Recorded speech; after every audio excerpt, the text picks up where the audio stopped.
আজ আমরা বানাবো এক অন্য ধরনের কচু বাটা। তার জন্য আমি নিয়ে নিয়েছি এই জল কচুটি।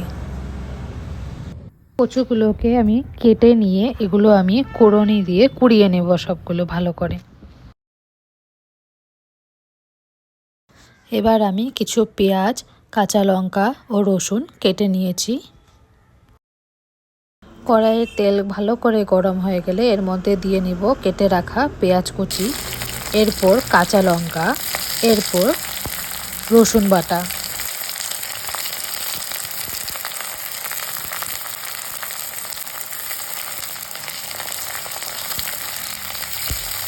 পেঁয়াজগুলো নেড়ে চেড়ে একটু লাল হয়ে গেলে দিয়ে নেব কাঁচা লঙ্কা কুচি আর রসুন বাটা।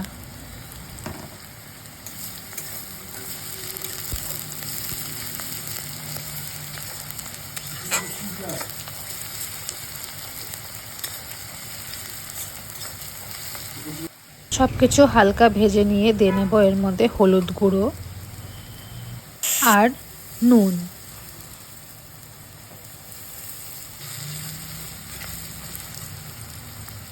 সব কিছু হালকা ফ্রাই হওয়ার পর দিয়ে নেব কুড়িয়ে রাখা কচুগুলো।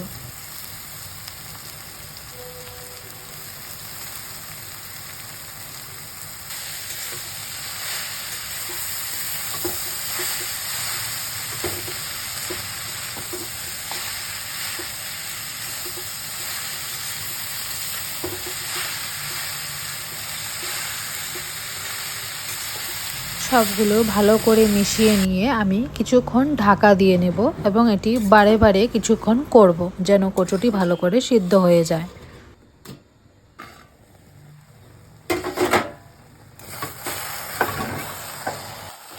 কচুটি আমাদের অলমোস্ট অনেকখানি সিদ্ধ হয়ে গেছে, প্রায় শেষের দিকে এটি তৈরি হয়ে গেছে। তৈরি হয়ে গেছে আমাদের এক অন্য রকমের সুস্বাদু কচু বাটা। আপনারাও বানিয়ে দেখবেন কেমন লাগে, অবশ্যই কমেন্টে জানাবেন কেমন হয়েছে। পুরোটি দেখার জন্য ধন্যবাদ রইল। এই ধরনের আরও নতুন নতুন কিছু রেসিপি যদি পেতে হয় আপনারা অবশ্যই চ্যানেলটি সাবস্ক্রাইব করে রাখবেন এবং পাশে থাকা বেল আইকনটি অবশ্যই প্রেস করে রাখবেন।